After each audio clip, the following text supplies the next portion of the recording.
Приветствую всех слушателей радио Крым Реалии на 648 АМ. Средние волны доступны практически по всей территории Крыма. У микрофона Катерина Некречия, веду этот эфир по скайпу из дома в изоляции. Я благодарна всем, кто присоединяется к нам к нашему эфиру, и в том числе интернет-пользователям, которые могут смотреть эфиры на Facebook и YouTube страницах Крым Реалии. Интернет-пользователи уже видят, что тема наша называется сегодня «Гордон, Поклонская и Крым».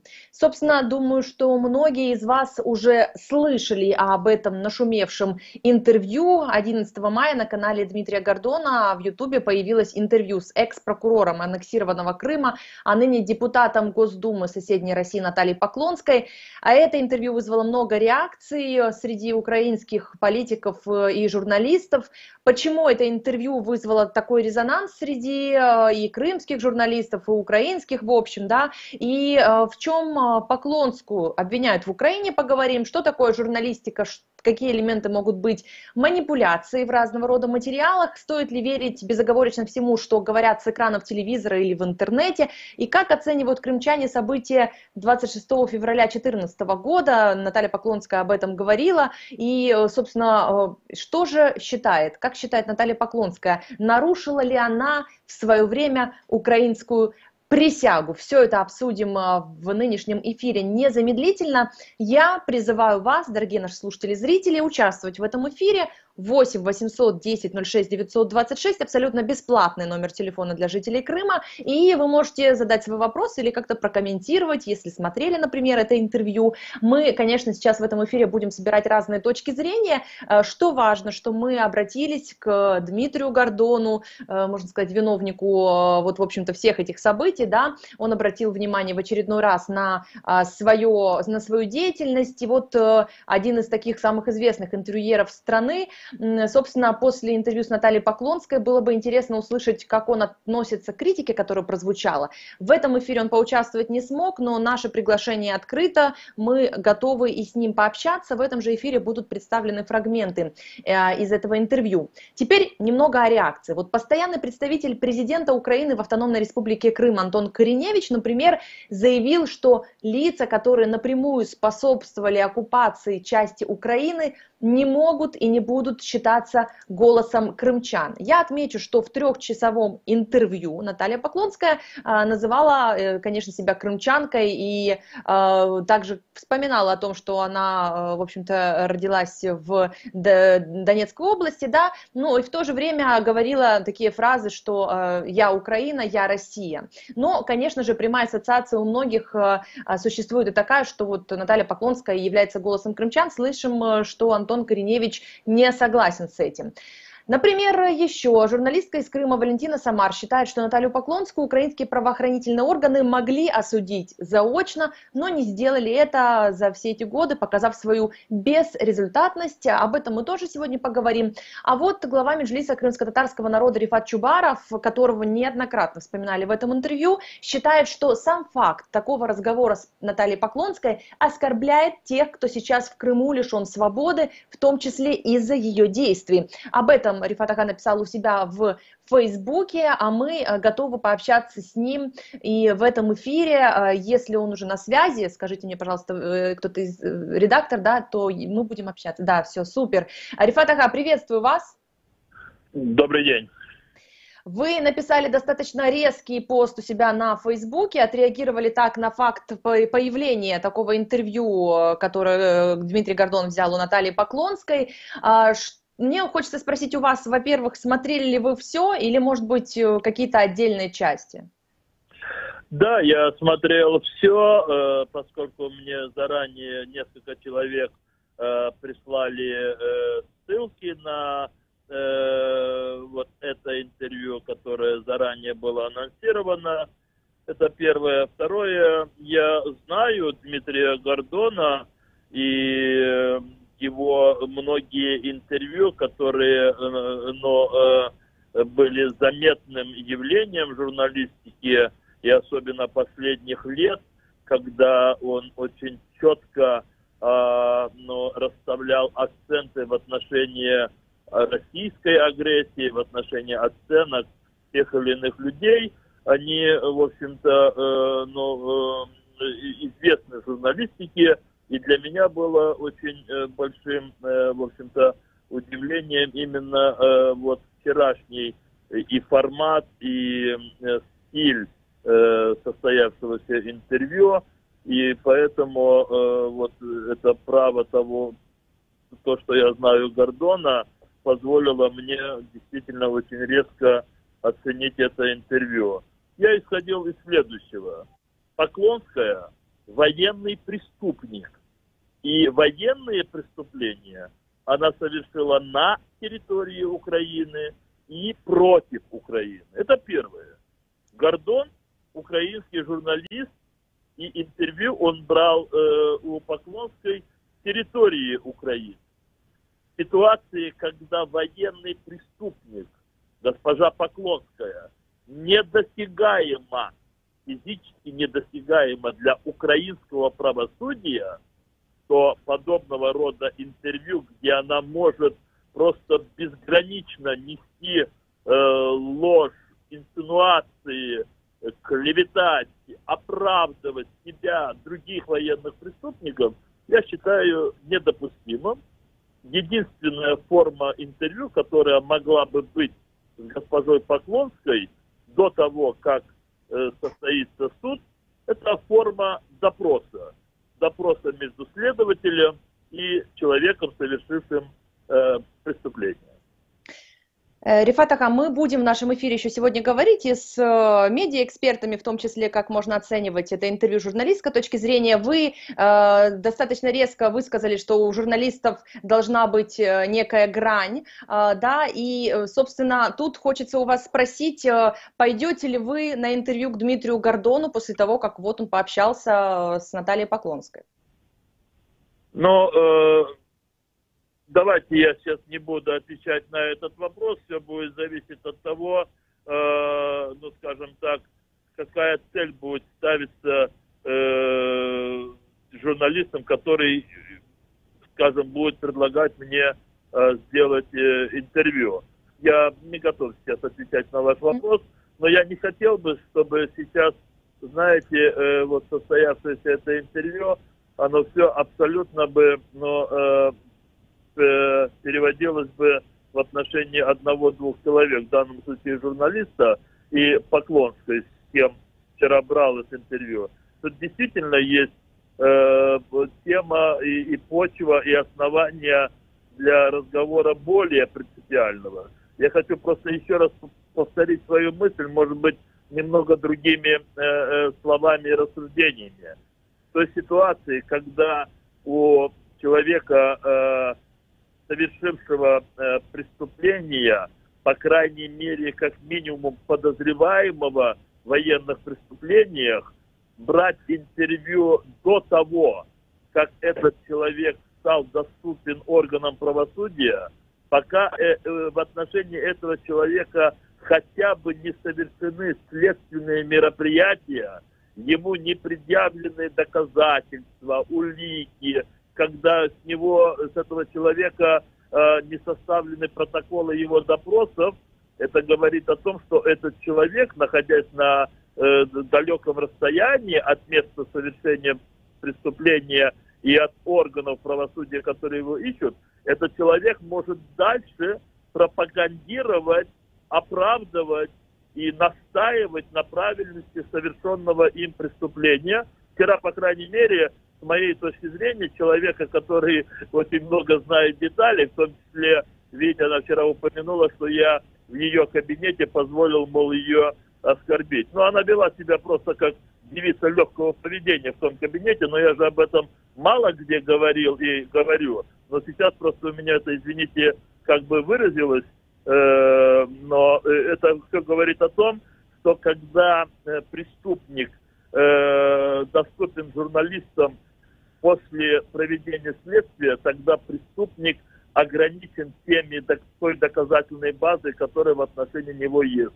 Сейчас Поклонская находится в такой прострации, ей кажется, все, что она не говорит, это будет восприниматься как не критически, поскольку многие люди не знают деталей. А эти детали должны быть доведены следствием и судом. Мы спросим чуть позже в этом эфире, надеюсь, подключится к нам прокуратура Автономной Республики Крым, о том, как-то полезно это интервью с точки зрения проведения расследования, да, может быть, там какие-то факты для них важные прозвучали. Я бы хотела с вами поговорить о конкретных моментах. Один из них вы вспомнили, когда вы это сказали, я подумала, а как бы отреагировал Дмитрий Гордон? Он бы сказал, ух ты, потому что пересмотрела, конечно, и вы тоже много посмотрели этого интервью, уже некоторые, и мимика, мне кажется, просто перед глазами участников этого действия. Рифат Ага, когда готовили мы эту программу, то, знаете, возникали тоже разные мнения о том, стоит ли вообще говорить о каких-то конкретных вещах, которые вспоминала Наталья Поклонская. С моей точки зрения, мне кажется, что нужно какие-то факты опровергнуть или подтвердить, собственно, поэтому мы в том числе и вас подключаем к этому эфиру. Я только напомню нашим радиослушателям, что до аннексии Крыма Наталья Поклонская работала в органах прокуратуры Украины, она об этом подробно рассказывала в интервью. Вот весной 2014 года подконтрольные Кремлю власти полуострова назначили ее прокурором Крыма. Она инициировала запрет деятельности Меджлиса крымско-татарского народа в России на аннексированном полуострове. И, собственно, я бы хотела, чтобы мы с вами, может быть, несколько фрагментов послушали, и вы смогли сказать, чтобы у нас такой диалог получился, смогли ответить. Потому что я понимаю, что вот 3 часа интервью какого-то посмотрела аудитория, и у аудитории, у которой, как вы говорите, нет бэкграунда, нет определенных знаний, уже может сложиться какое-то определенное мнение, да, вот поэтому важно, мне кажется, отреагировать на это. Давайте тогда послушаем, что же сказала Наталья Поклонская. Рифат Ага, вот просто про вас, про ваше гражданство, между прочим, говорили, и вопрос даже фактически прозвучал Наталья Поклонская, какое же у вас гражданство, и давайте послушаем фрагменты, вы ответите.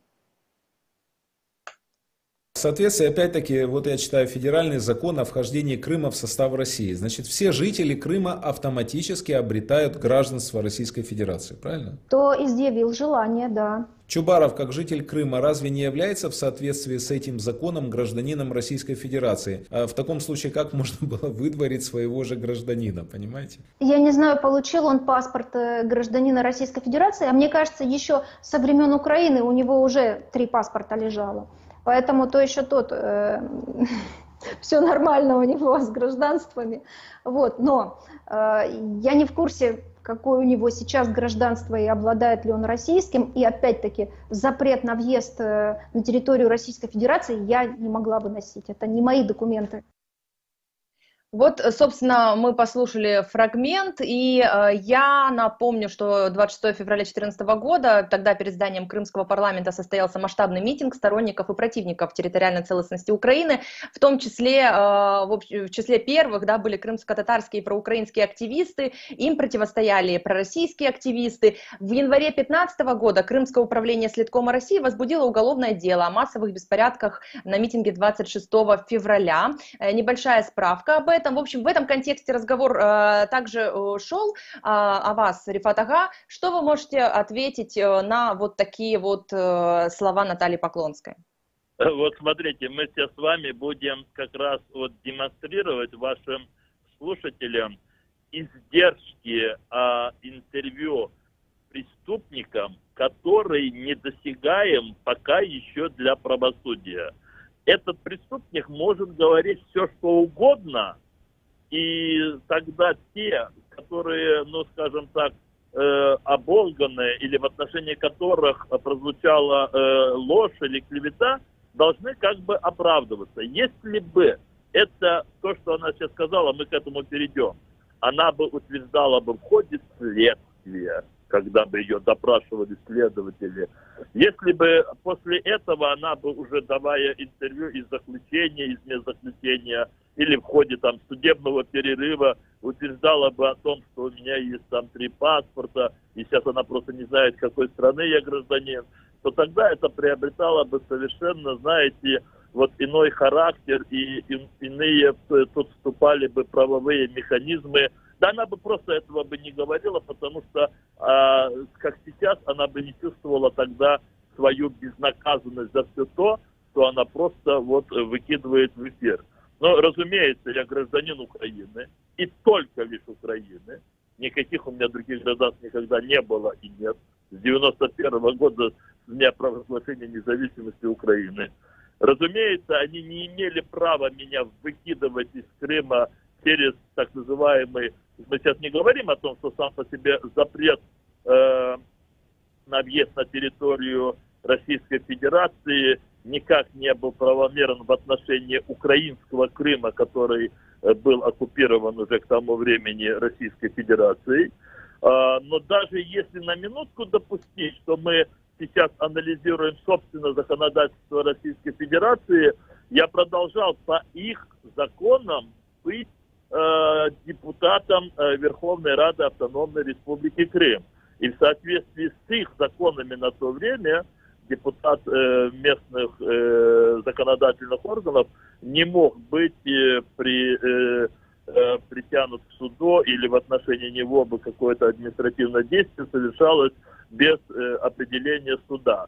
То есть, когда им надо осуществлять репрессии против граждан Украины, это как сейчас уже и продолжается после 6 лет оккупации Крыма, они не берут во внимание ни формальные и незаконные стороны, связанные с их законодательством.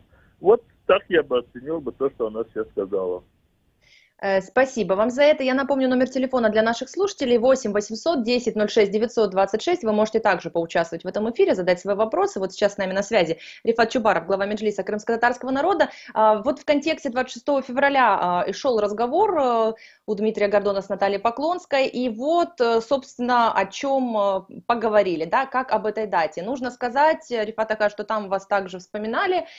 И Ахтема Чайгоза вспоминали, да, и, собственно, получается так, что Наталья Поклонская назвала вас, по сути, вот такими руководителями этой толпы, которую вы якобы управляли. Давайте послушаем, потом вы прокомментируете.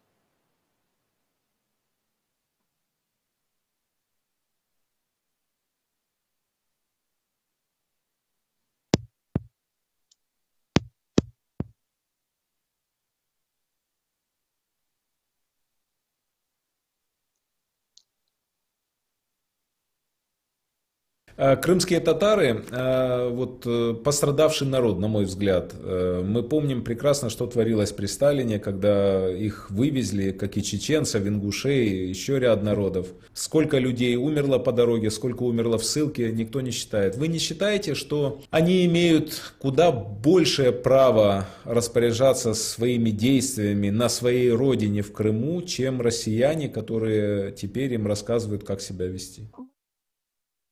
Так, я прошу прощения, мы не тот хрип запустили. Пожалуйста, давайте про 26 февраля. Есть ли у нас такой материал? Скажите мне, пожалуйста, в редакции кто-нибудь. Давайте послушаем его.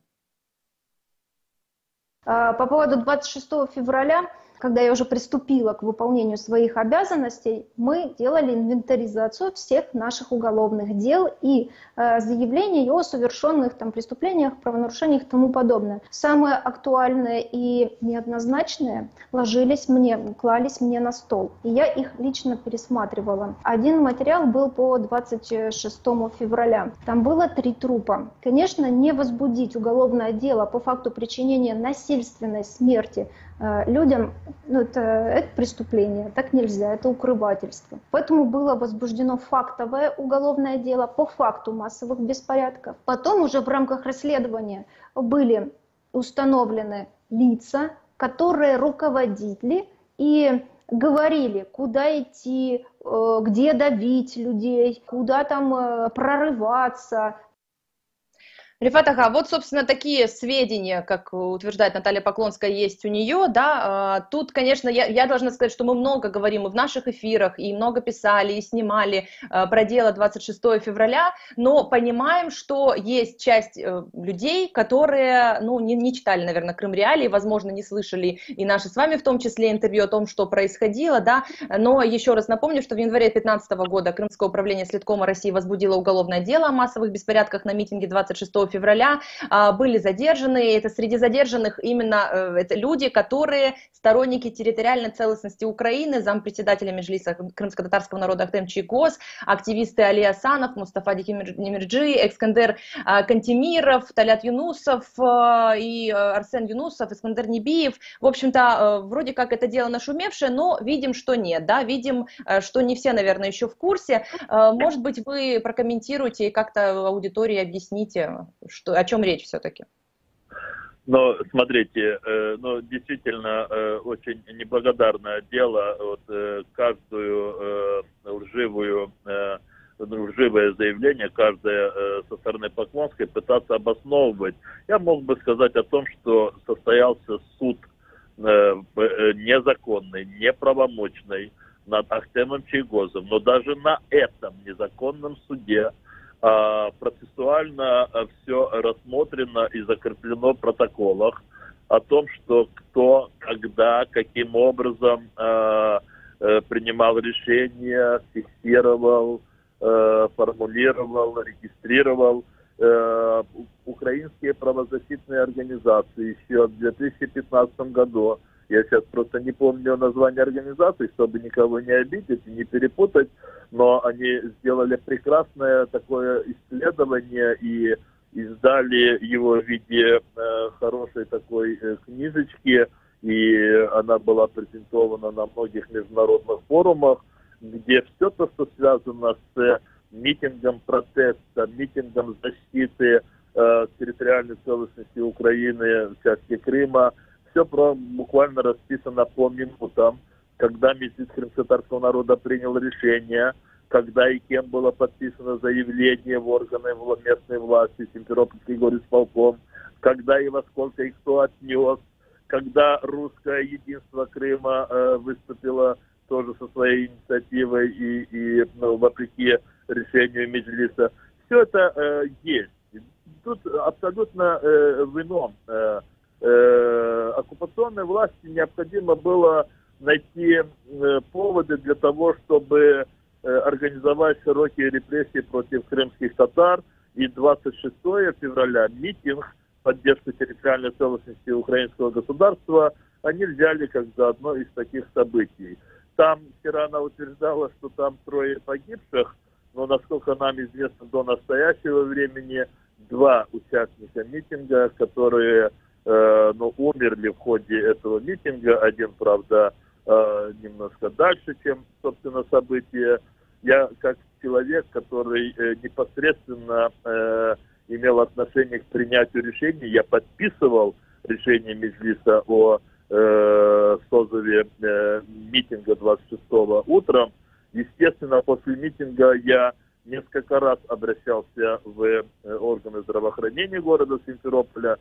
27 февраля, несмотря на то, что уже в Симферополе были заняты и Совет министров Крыма, и Верховная Рада Крыма здания, я уточнял в Министерстве здравоохранения причины смерти 2 этих граждан. И, разумеется, эти причины никоим образом не могли даже и предположить о том, что они умерли в результате насильственных действий со стороны участников митинга. Это были пожилые люди, и они оказались, один из них оказался в середине их же толпы, где было очень большое теснение друг друга. Поэтому вот эти всякого рода утверждения, смотрите, что сейчас происходит. Я вам сейчас все это детально объясняю, как бы пытаясь, или кто-то может подумать о том, что я кого-то хочу убедить в своей правоте. Вот это и есть задача следствия, установить, по крайней мере, весь фактаж, а суд потом должен установить истину, где, кто и что совершал. И почему, я еще раз буду повторять, до того, пока, по крайней мере, не закончено следствие, не проведено следствие и не направлены эти материалы в суд, такого рода интервью, они просто бессмысленные, поскольку человек, совершивший преступление, тем более уверенный в своей недосягаемости, он будет дальше вести себя как продолжение того преступления, которое он совершил. вчера Поклонская нам это очень ярко продемонстрировала. Она не просто оправдывала свои преступления, она утверждала о том, что все, что делали как те, которые вторглись на украинскую территорию, так и те, которые перебежали на их сторону, включая ее, что они были единственными последователями закона. При этом она все время позволяла себе утверждать, что то, что происходило в Киеве, на Майдане, а потом и в других регионах, включая Крым, что все это было неким переворотом. Вот, в принципе, вчера что и было достигнуто этим интервью. Ну, собственно, мне так кажется, что мы, конечно, еще услышим немало интервью, и вы знаете, что в журналистском сообществе все равно вопросы друг другу задают, а ты бы взял интервью? Конечно, многие бы взяли интервью. Второй вопрос, сколько бы на это было времени, кому дадут интервью те или иные особы, да, и насколько оно будет жестким. Действительно, но... Смотрите, я здесь хочу сказать одно. Здесь в самом начале я об этом говорил. Когда украинский журналист берет интервью, ну, скажем, там, у людей, совершивших преступления на другой территории, или обвиняемых на другой территории, это одна ситуация. Когда это интервью в отношении человека, совершившего преступления на территории Украины и до суда, конечно, здесь есть некоторые свои плюсы. Кстати, как раз вот в этом сюжете, который мы сейчас только что с вами обсуждали, там был тот факт, который давно установлен и украинскими журналистами, и правозащитниками, и прокуратурой Автономной Республики Крым. Вот преследование участников митинга 26 февраля, оно было настолько очевидно политически мотивированным, и вчера своим честным в данном случае ответом Поклонская это подтвердила, и тут я думаю, что надо еще раз просто посмотреть нашим правоохранительным органам. Когда Гордон ее спросил, а вы возбуждали дело против милиции в отношении милиции 26 февраля, насколько профессионально она выполняла свои обязанности на площади перед Верховной Радой, она замялась немного, сказала, нет, у нас такой задачи не было, мы против милиции дело не возбуждали. Так же, как и против Сергея Аксенова не возбуждали, как она говорила, да, тоже об этом говорили. Спасибо вам огромное. Конечно, у вас много впечатлений, у меня тоже много впечатлений, потому что после просмотра 3 часов интервью надо с кем-то это обсудить, безусловно. Огромное спасибо. Рифат Чубаров, глава Меджлиса крымско-татарского народа, подключился к нам. Можно говорить с каждым героем сейчас нашего интервью, нашего эфира очень долго на эти темы, но, к сожалению, эфирное время есть. Я напомню, что тема нашей программы сегодня называется «Гордон, Поклонская и Крым». Очень много пользователей в Ютубе и Фейсбуке. Вы смотрите нас онлайн. Не успеваю следить за комментариями, поэтому вы можете позвонить 8 800 10 06 926. Звоните, высказывайте свое мнение. Очевидно, что вы тоже, в общем-то, так взбудоражены, потому что посмотрели это интервью хотя бы частично. Я напомню, что мы говорим об интервью, которое Наталья Поклонская дала известному украинскому интервьюеру Дмитрию Гордону. И опубликовано оно было буквально 11 мая, да, и вот на следующий день мы уже с вами его обсуждаем. Сейчас я готова уже представить следующего спикера нашего с вами эфира, Валентина Самар, Центр журналистских расследований, журналистка из Крыма. Валентина, здравствуйте. Добрый вечер. Я бы хотела обратить внимание, в начале эфира об этом говорила, что вы одна из тех, вот кто вы прокомментировали пост Рифата Чубарова и как раз указали, в общем-то, на то, что Наталью Поклонскую украинские правоохранительные органы могли уже осудить заочно, но не сделали это, по вашим словам, показав свою безрезультатность. Мы знаем, во всяком случае так, что есть несколько дел против Натальи Поклонской. О чем вы говорили, когда сказали про безрезультатность? То есть все-таки по украинскому законодательству осуждение заочно могло бы быть, но этого не случилось. Если можете описать вот ситуацию, по вашему мнению, почему не случилось, да, а что бы могло быть за эти 6 лет? Я надеюсь, что все-таки вы меня будете останавливать. Хорошо, смотрите, в чем проблема. Проблема, я не буду говорить только о Поклонской, я буду говорить о всех крымских делах, о том, как они расследовались, скорее всего, не расследовались на протяжении 2014 и аж, можно сказать, по-честному, до 2018 года. В чем была проблема? Проблема была в том, что в Украине не было, скажем так, сформирована четкая позиция относительно того, что происходило сначала в Крыму, а затем на Донбассе. Как помните, у нас была провозглашена, если еще с Крымом было понятно, был принят очень качественный закон по тем временам о временно оккупированным территории Крыма и Севастополя, то с Донбассом у нас случилась вообще странная история под названием антитеррористическая операция, которая длилась годами.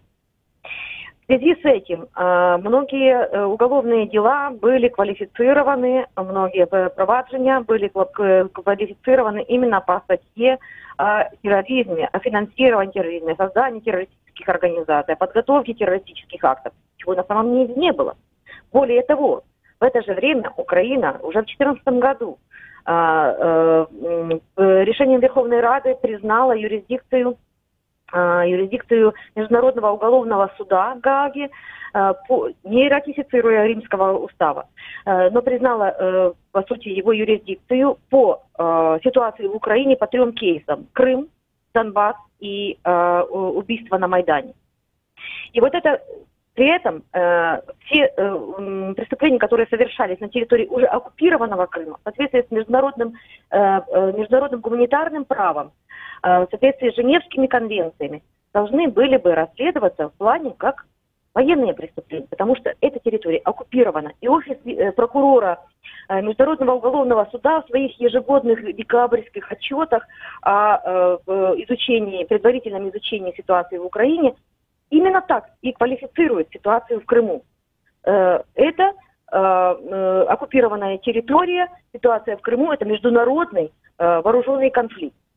Но в это время все дела в Украине возбуждались и расследовались или не расследовались совершенно, скажем так, по цивильным, да, не по военным статьям.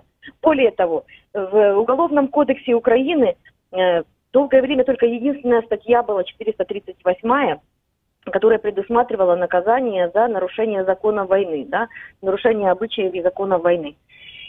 И она практически была нерабочая. Ну, чтобы коротко сказать, на сегодняшний день, на 7-м году вооруженной агрессии Российской Федерации против Украины, по этой военной, скажем так, статье, по статье о военных преступлениях, в Украине есть только один обвинительный приговор. И это приговор всей правоохранительной и политической системе в Украине, которая не разобралась во всем этом, во всей этой ситуации. И только в 2018 году начались вот какие-то изменения переквалификации дел. До этого я должна напомнить, почему не расследовались долго преступления, которые совершались в Крыму, в том числе преступления, связанные с сепаратизмом, так называемым, там, 10-я статья, да, государственной изменой, 111-я статья, создание незаконных органов, незаконных там, преступных организаций, 255-я статья. Почему они не расследовались вот, все в Крыму? Потому что некому было.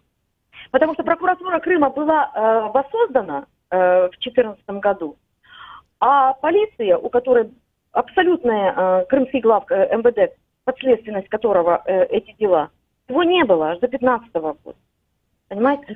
У нас сейчас главный был еще позже был воссоздан, и не было возможности расследовать эти дела. Поэтому большое дело по подозрению Аксенова, Константиновна, Поклонская, Тойникова, Абисова, Мельниченко, Шахова, Тимиргалиева, Чалова, Зимы, оно пылилось долго в Генпрокуратуре. Потом ее передали в прокуратуру Крыма. Потом сейчас уже ее, насколько я знаю, забрал департамент Гендуза Мемедова, который создан недавно был в Генеральной прокуратуре Украины. Поэтому у Натальи Поклонской есть 3 дела, которые расследовались в 3 разных прокуратурах Украины. и есть возможность поезжать за границу, о чем сказала Наталья Поклонская, что она спокойно ездит за границу, кроме США, да, и, собственно, она сказала, что даже не знает, какие там претензии ей выдвигают, и с нами Валентина Самар, я напомню, и еще бы хотела представить вот параллельно прокурора отдела прокуратуры Автономной Республики Крым Кирилл Копейко с нами на связи. Смотрите, из того, что я знаю, что на материковой части Украины в отношении Натальи Поклонской возбудили 2 уголовных дела о госизмене и о запрете деятельности Меджлиса крымско-татарского народа. Она также находится в санкционных списках Европейского Союза и еще ряда отдельных стран. У меня вопрос, Кирилл, к вам. Что вы можете сейчас, как описать, в общем-то, в каких отделах прокуратуры находятся дела Натальи Поклонской? Так, доброго дня.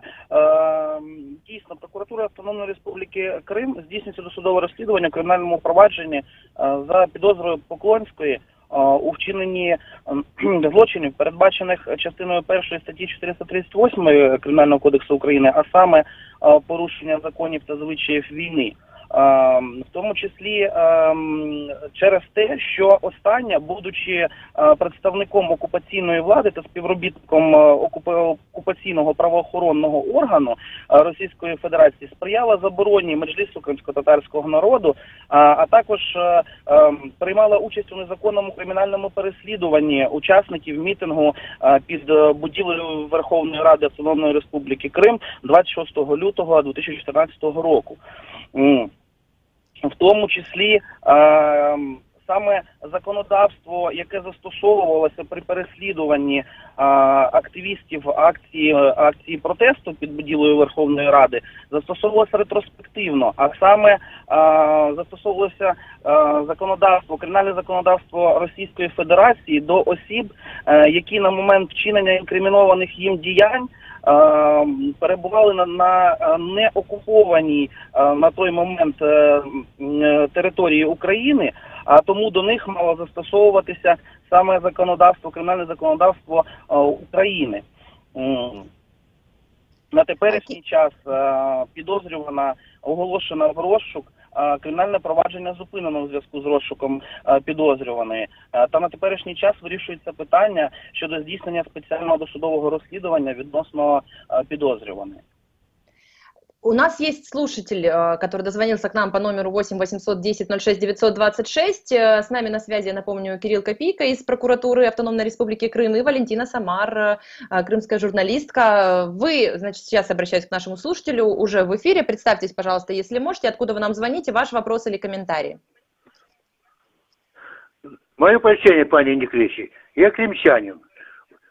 Тут мой вопрос в том, что передача меня, честно говоря, поражает. Господин Чубаров несколько минут поливал грязью Женскую Полонскую, оскорблял ее. Вы ни разу его не поправили, не пресекли это безобразие. Кроме того, кто такой Чубаров? Он ворвался в парламент Крыма, по сути дела, сорвал работу государственного органа, он является государственным преступником, а вы делаете себя героя. Вот поэтому, как понять, не кричи. Вот ваше радио американское у нас в Крыму нифига не пользуется никаким авторитетом. Потому что у вас односторонняя антироссийская позиция. И вы не слушаете. 3 раза в день вы тоже не слушаете наши прямые эфиры. Я поняла. Я хочу отметить, что 3-часовое интервью Натальи Поклонской, на которую, как видите, заведены дела, в общем-то, в Украине. Вы слушали это интервью, интернет-пользователи, не знаю, слушали ли вы. Мы сейчас даем в нашем эфире фрагменты и спикерам разным, да, даем возможность как-то откомментировать то, что заявила Наталья Поклонская. Вот такая реальность. По поводу того, кто преступник, кто нет, должен, наверное, решать объективно суд. Еще один важный момент, да. И, во-вторых, наверное, вы слушаете все-таки наше радио, потому что есть возможность как-то высказать хоть как-то, хоть где-то свое мнение. Это же важный момент, согласитесь. Вы смотрели все 3 часа интервью? Так, уже, наверное... Уже нет на связи. Ну, в общем-то, мне очень нравится, да, что я бегала за вами, в общем-то, всю неделю, чтобы сказать, как вы мне безразличны и прочее. Это прям про нас. Так, я хочу еще раз огласить номер телефона 8 810 06 926. Мы продлеваем наш эфир. Очень много у нас просмотров в интернете. Очевидно, что и слушают на средних волнах на 648 АМ нас сейчас тоже. Я бы хотела, вот сейчас с нами Кирилл Копейко, Валентина Самар. Мы можем с вами прослушать один фрагмент, в котором... Собственно, Поклонская говорит о том, как-то она верна присяге или нет украинской была. Давайте послушаем, потом вы прокомментируете. Предателем Родины вы себя ощущаете? Нет, конечно. Предателем Родины ни в коем случае. Хорошо. Отображение в зеркале смотрю и не опускаю свои глаза. Вот вы понимаете, что стали символом предательства для миллионов украинцев? Знаете, миллионов украинцев просто сейчас не дают возможности подумать. И тогда, с момента переворота, им нельзя было думать. Если у меня угрызение совести, конечно же, нет. И я, более того, я горжусь тем, что у нас с ребятами получилось. Я не предала своей родины, потому что моя родина — это и мои предки, и мои корни тоже. Там Дмитрий Гордонов спрашивал, не ждать ли от нее предательства российской присяги, да, в то же время. И также Наталья Поклонская сказала, что она не знает, в чем ее обвиняют, что ее адвокаты не допустили к делу, и что, наверное, это потому, что вот украинские правоохранители понимают, что, возбудив какое-то вот дело против нее, потом она может обратиться в ЕСПЧ, в Европейский суд по правам человека, и выиграть его. Вопрос, наверное, сначала в Крымскую прокуратуру, да, Кирилл, что вы скажете на это? Повертаючись до кримінального провадження, про яке я тільки що розповідав, хочу вам повідомити, що після складання повідомлення про підозру Поклонській, воно було направлено їй усіма можливими способами, в тому числі через соцмережі. У зв'язку з тим, що поштовий зв'язок на даний час з тимчасово окупованою територією є неможливим. Крім того, підозрювана у своєму останньому інтерв'ю вкотре підтвердила свою освіченість у тому, що щодо саме пред'явленої їй підозри. Водночас, з метою забезпечення всіх прав на захист підозрюваної, в тому числі був скерований запит на міжнародну правову допомогу до Російської Федерації. Однак останній залишився невиконаним, нібито у зв'язку з тим, що виконання вказаного запиту може зашкодити суверенітету Російської Федерації. Крім того, у підозрюваної є адвокати, з якими остання уклала договір, які в свою чергу приймають активну участь у кримінальному провадженні, в тому числі під час розгляду клопотань слідчим суддею, в тому числі під час розгляду клопотання про надання дозволу про здійснення відносно останньої спеціального досудового розслідування. Тому вказаний коментар Поклонської не відповідає фактично дійсності. Кирилл, можно очень коротко я вас еще уточню? Это интервью трехчасовое может ли лечь в основу какого-то досудебного следствия? Да? Используете ли как-то вы, ваши коллеги, те заявления, которые Поклонская сделала? Так, звичайно, вся інформація, яка міститься у вказаному інтерв'ю, буде долучена до матеріалів кримінального провадження, та йому буде надана оцінка в ході досудового розслідування. Спасибо вам огромное. Кирилл Копейко, прокурор отдела прокуратуры Автономной Республики Крым, вот так объяснил это. Валентина, вы с нами на связи, Валентина Самар, я бы хотела еще... Я с вами. Да, спасибо вам огромное. Вы видите, как много вообще всего. Я, честно говоря, реально не успею за комментариями следить, за теми моментами, сколько всего я подготовила к этому эфиру, чтобы мы это все успели обговорить. Но вот видите, вот так прокуратура объясняет, в общем-то, все это. И про СПЧ, кстати, Наталья Поклонская вспомнила, очень уверенно себя в этом вопросе выглядела, она так ощущала, да? Что вы скажете про присягу? Какие у вас вообще ощущения, когда вот вы слышите такие заявления? Мы много с вами слышали о присяге, что мы давали присягу не Украине, а государству, а народу Украины, поэтому мы можем с ней легко обойтись. Это, вы знаете, постулат господина Чернобука, бывшего председателя апелляционного суда Крыма. который, по сути, всю судебную систему передал в ручки Российской Федерации, и в том числе присутствовал на представлении госпожи Поклонской в качестве оккупационного прокурора Республики Крым. Но я о другом хочу сейчас сказать. Мне кажется, что мы очень легко поддаемся эмоциям и очень мало думаем о рациональности тех или иных событий. Вот я не знаю, кто писал некоторые вопросы по МГП, то есть международному гуманитарному праву господину Гордону, но он очень их правильно задан. И я думаю, что сейчас очень наши коллеги в правоохранительных органах расшифровывают соответствующие фрагменты этого интервью. И, честно говоря, я к нему отношусь очень спокойно. И в прошлом году, когда мы готовили наше расследование, спецпроект Шусмана Путина о незаконных вооруженных формированиях, так называемой самообороне Крыма, самообороне Севастополя, для того, чтобы выстроить хронологический ряд, мы пересмотрели терабайты этих интервью, перечитали, там, не знаю, тонны, наверное, этих хвалебных, самохвалебных статей. Токсикоза не произошло, потому что мы четко знали, что мы хотим найти информацию, мы хотим посекундно разложить период начала вооруженной агрессии России против Украины в Крыму. Поэтому давайте смотреть на все прагматично. Вот все, что она там наговорила, наверное, нужно отфильтровать, полезное оставить, а эмоции, ну, это такое дело. По отношению к господину Гордону каждый вправе высказывать свои мнения относительно ведения интервью и так далее. Другое дело, что есть стандарты журналистики, так же, как любой другой профессии. И если ты называешься журналистом, то, наверное, нужно им следовать. А если ты им не следуешь, то, наверное, нужно называть себя по-другому. И еще хочу поспорить с Рифатом Чубаровым, продолжить дискуссию, вернее. Нет, Поклонская не считает, что она недостигаемая. Ни в коем случае. Именно поэтому она, Аксенов, Константинов наняли очень хороших адвокатов из адвокатского объединения «Могильницкие партнеры». Это так называемые прокурорские адвокаты. Это люди, которые работали в органах прокуратуры, в том числе и Генеральной прокуратуре, в том числе на высоких должностях. Они знают свое дело. Они очень хорошо их защищают. Я хочу в правоохранительной системе Украины, недореформированной, не реформированной там, в части полиции и так далее, все-таки достичь того уровня для того, чтобы были все-таки обвинительные приговоры в отношении людей, которые помогли России развязать в Украине войну.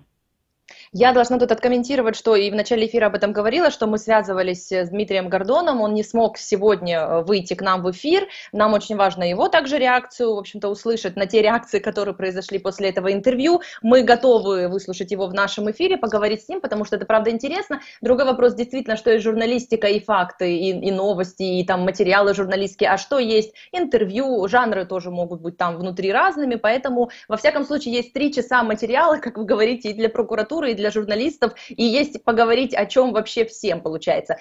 Вы вспомнили уже некоторые фамилии, у нас мало времени, но так хочется вашу реакцию услышать вот на что. Говорили же про Аксенова и Константинова, да? Аферисты они или нет? В общем-то, имеет ли отношение, знает ли что-то Наталья Поклонская о том, что вот Аксенов рейдерством занимался в 90-х? Давайте послушаем этот фрагмент, и вы прокомментируете.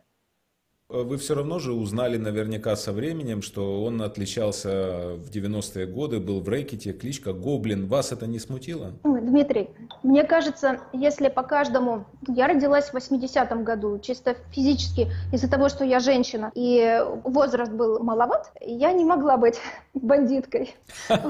Если так рассудить по каждому из мужчин, которые родились там в 64-м, в 70-м, то в 90-х годах его можно сразу подумать, что они тоже какими-то там делами...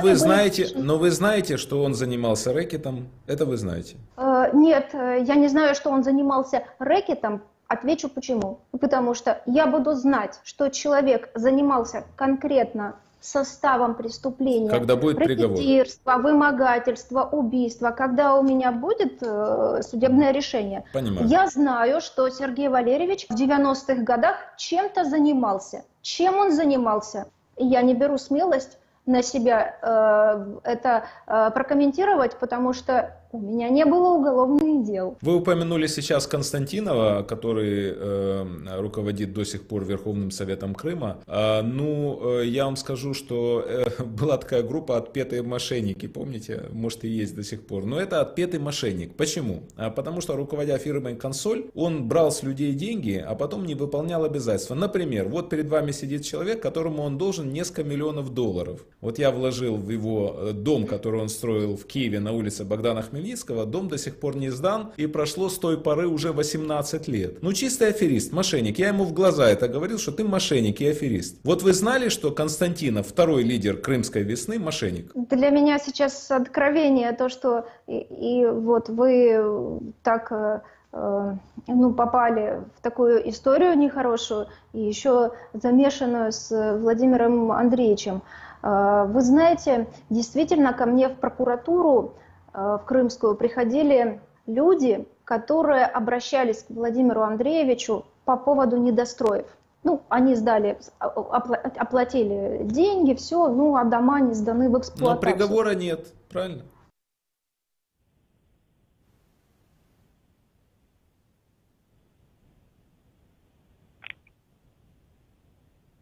Так, достаточно любопытный фрагмент. Любопытно было наблюдать за реакцией Натальи Поклонской. Да? Валентина, что вы скажете? Как вам этот диалог? По полочкам, что называется. Во-первых, мне вообще все равно, что думает Поклонская об Аксенове и о Константинове. Мне главное, чтобы у правоохранительных органов, которые занимаются этими делами, была достаточная информация. Она у них есть. По Аксенову, я думаю, еще с тех пор, когда он был вышибалой в ресторане «Корона» на центральном рынке Симферополя, а по Константинову можно встряхнуть пыль из тех дел, когда возбуждались уголовные дела, и это мы писали еще в 2012-2013 году, когда консоль уже стала банкротом, когда количество исков от пайщиков переваливало, а количество суммы кредитов, непогашенных украинским банкам, уже зашли за миллиард. Это все было до того. И это понятно, что это вот финансовая пирамида, которая рухнула консоли, она и была одним из факторов, которые позволили Российской Федерации просто голыми руками взять Константинова и заставить его, побудить его провести эти заседания Верховной Рады Крыма, на которых были приняты незаконные решения. У меня, опять-таки, не отвеченный до сих пор вопрос от правоохранительной системы Украины, почему уголовные дела по консоли, которые были возбуждены, которые были и расследовались, ведь так и не были расследованы, почему в то время нельзя было Константинова взять под белые ручки, арестовать в течение первых дней начала захвата Крыма и так далее, и так далее. Все это вопросы без ответов на сегодняшний день. Я очень надеюсь, что они все-таки будут, потому что Украина – это демократическое правовое государство, и в конце концов эти преступления будут расследованы. Но есть еще момент, который касается из того, что сказала Поклонская, да, из того, что она не сказала, конечно же. Почему эти все-таки важны подобные интервью, кроме того, что они дают нам информацию, но они еще и благодаря тому общественному резонансу, который сейчас вот опять же поднялся, да, они заставляют нас посмотреть на себя со стороны, посмотреть, каким образом мы реагируем на те или иные манипуляции в информационном пространстве. Вот наблюдать очень интересно, потому что любителей постправды на самом деле оказывается гораздо больше даже в профессиональной среде журналистов, чем мне казалось раньше. Обсуждения и эмоции превалируют над прагматикой в этом плане. И меня это очень печалит. Это интересное наблюдение, да, действительно, это выявляет такие моменты, они показывают многое, да, но мы вот хотим разобраться в каких-то вещах и показать, что главное нашей аудитории, что ко всему надо подходить очень критично, что все фразы, все слова заявления можно разбирать реально, да, по клеточкам и, в общем-то, таким образом, наверное, понимать больше о том, что произошло. С нами на связи была Валентина Самар, спасибо вам огромное, крымская журналистка, Центр журналистских расследований, и как раз раз можно поговорить еще об одном достаточно важном моменте, который прозвучал в этом трехчасовом интервью Дмитрия Гордона и Натальи Поклонской, да, потому что Дмитрий Гордон спросил, собственно, назвал конкретные фамилии, спросил про дело Сенцова, Кольченко, Афанасьева и Черния, да, правда ли, что они. Вот давайте послушаем фрагмент из этого эфира, и потом эксперт, который уже подключается к нашему эфиру, прокомментирует все. Я выписал себе фамилии Кольченко, Афанасьев и Черний. Вот что вам известно о деятельности на территории полуострова Крым Кольченко, Афанасьева и Черния? Вы забыли Сенцова. Я по Сенцову отдельно спрошу. Сенцов слишком... Да, понятно, но Сенцов слишком заметная фигура, у меня вопрос по нему будет отдельно. В СМИ сообщалось, вот у меня ряд сообщений в интернет-изданиях, что вы лично подписывали обвинительные акты в отношении этих лиц и избирали им меру пресечения в виде содержания под стражей. Это так? 9 мая 2014 года мы рассматривали представление следователя об избрании меры пресечения. Что они делали? Что они делали, вот эти люди? Чем они подготавливали террористический акт на территории Крыма, в Симферополе, возле памятника Вечного огня, где мы все должны были возлагать цветы 9 мая. Они хотели взрыв устроить там? Они хотели устроить взрывы с жертвами, чтобы дестабилизировать ситуацию в Крыму, запугать опять крымчан. Вот прямо взрыв... Сенцов должен был срежиссировать все это дело. В тот день вот вышло, значит, интервью с Натальей Поклонской. В эти же дни, кто подписан в Фейсбуке, например, на Олега Сенцова, он пишет о том, что вот 10 мая, день, который изменил его жизнь навсегда, потому что в этот день его арестовали и пытали.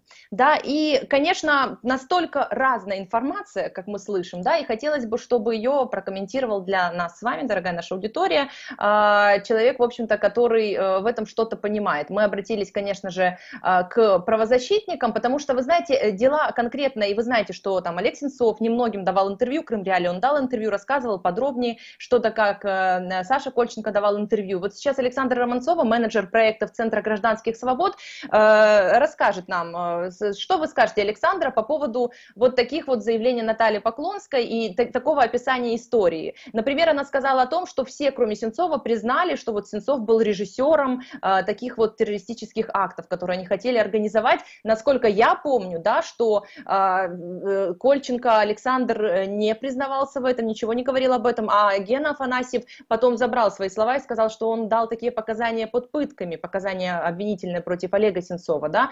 Что вы еще можете подметить из этого фрагмента? Ну, прежде всего, добрый день, уважаемая аудитория. Действительно, это интервью полезно, наверное, как минимум тем, что Крым снова обсуждается, и все эти моменты постправды можно опять-таки прокомментировать для того, чтобы ее исправить.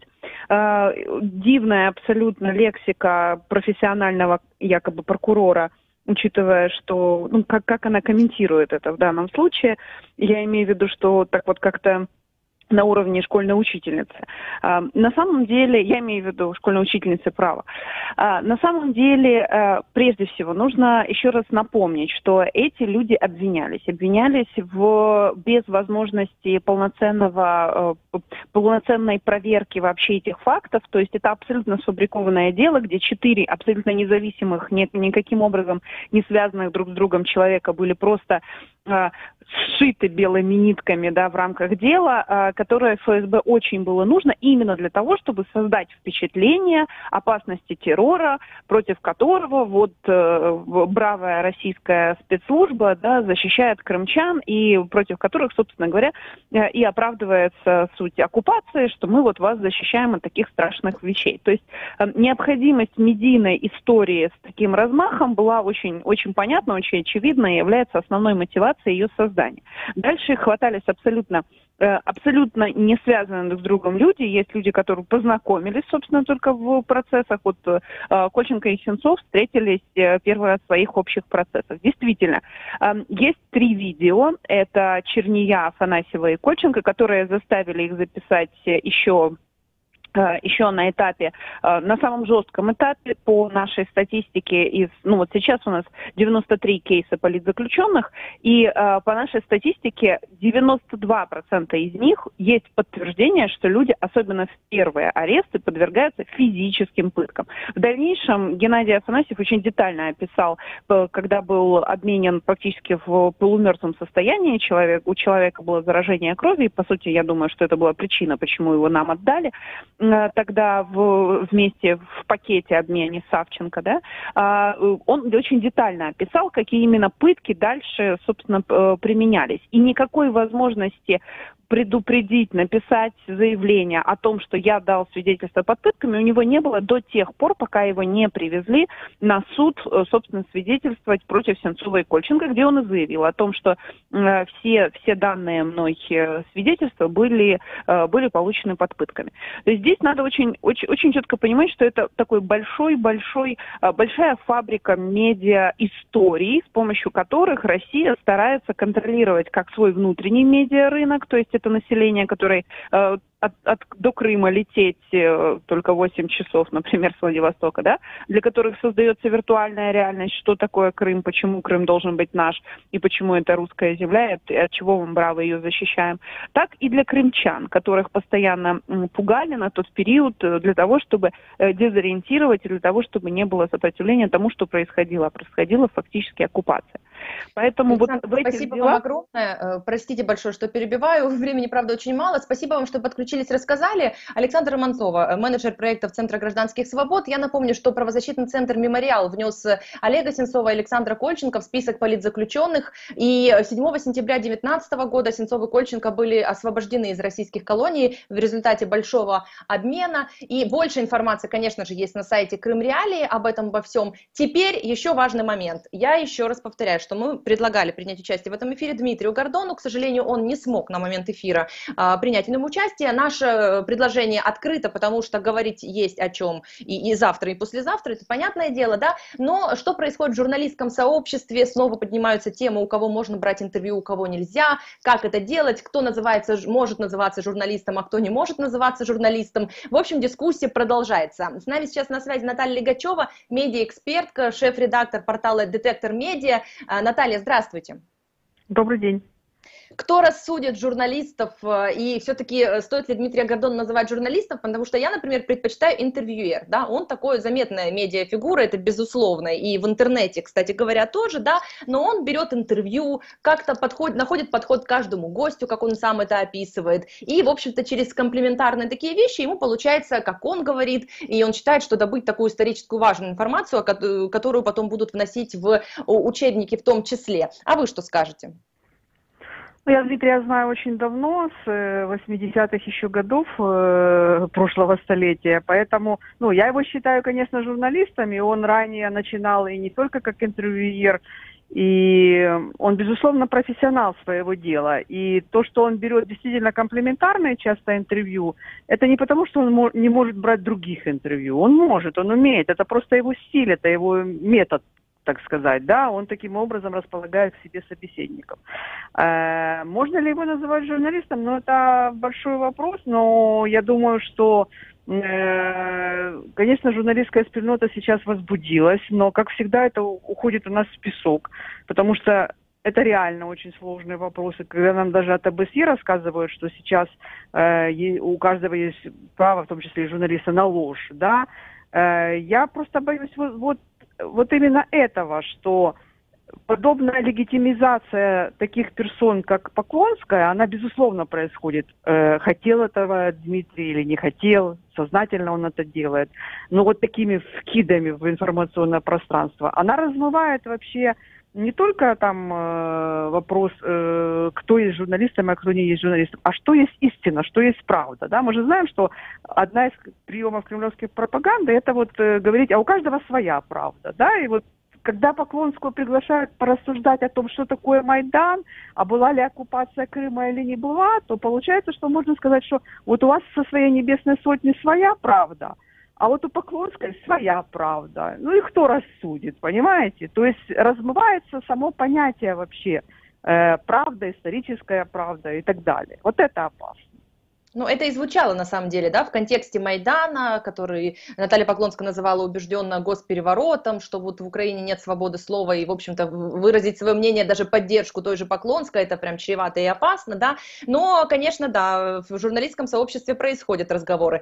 Скажите, как медиа-эксперт, как аудитория, потому что понимаем, что у нас эфир не для журналистской среды, да, как аудитории все-таки относиться к подобной информации? Потому что, с одной стороны, это любопытно, и, конечно же, каждый журналист, блогер, интервьюер хотел бы взять интервью у ряда людей, которые достаточно, ну, компрометирующие, да, такие, против которых в том числе есть там какие-то уголовные дела. У того же Владимира Путина, наверное, многие бы захотели взять интервью, если была бы такая возможность, да. Но как зрителю, слушателю, читателю все-таки как-то фильтровать, отличать эту информацию, верить ли всему, что звучит в таких форматах, например, да, как правильно потреблять все эти потоки информационные?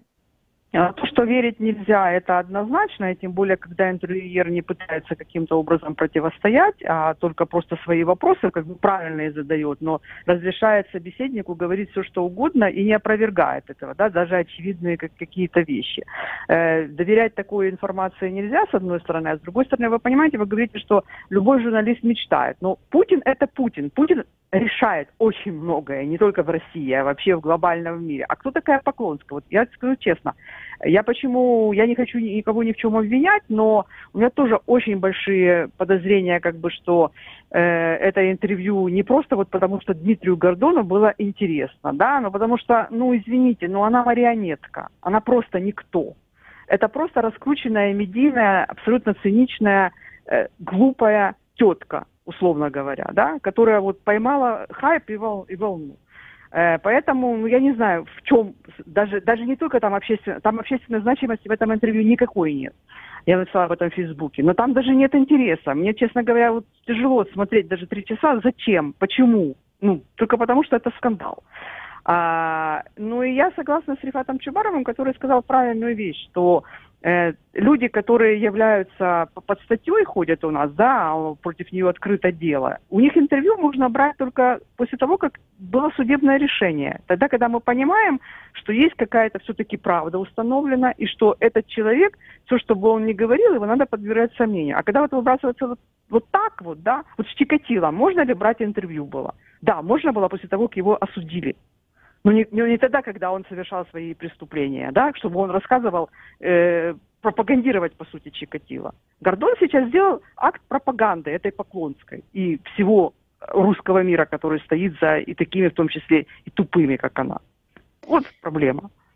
Ну, на самом деле мы включали вот прокуратуру Автономной Республики Крым, которая расшифровывает вот эти вот интервью, показания не могут взять, но вот из публичных, из таких источников, да, собирают эту информацию в том числе. Поэтому, может быть, в этом тоже есть ценность для некоторых органов украинских. Спасибо вам огромное за то, что включились к нам. Наталья Лигачева, медиаэксперт, шеф-редактор портала «Детектор Медиа», который как раз о профессиональной среде медийщиков и говорит и пишет. Ну что, дорогие мои, спасибо всем, кто в этом эфире поучаствовал, много спикеров, многое, сразу скажу, мы, конечно, не успели обсудить, да, и, конечно же, хотелось бы поговорить с самим Дмитрием Гордоном, чтобы он ответил на те вопросы, которые прозвучали и которые не прозвучали. Могу только поблагодарить всех вас за то, что вы с нами, с радио Крым Реалии на 648 АМ, круглосуточно, средние волны, покрытие практически весь Крым. Если вы интернет-пользователь, заходите на сайт Крым Реалии, там вот все, о чем мы говорили, масса материалов, документальных материалов, свидетельства разные, интервью, что угодно, да, о том, что происходило 26 февраля, о том, что такое там дело Сенцовой и Кольченко, все это описано, и прямая речь есть, об этом, обо всем можно узнать, конечно, безусловно. Мне хочется еще напомнить вам, дорогие мои, что, конечно, к любой информации нужно подходить с фильтром и избирательно, возможно, да, поэтому мы попытались вот разобраться, кто что говорит о чем, какие есть еще факты, о чем промолчали. Спасибо всем, с вами была Катя Некречь, оставайтесь на 648 АМ и подписывайтесь на нас в соцсетях.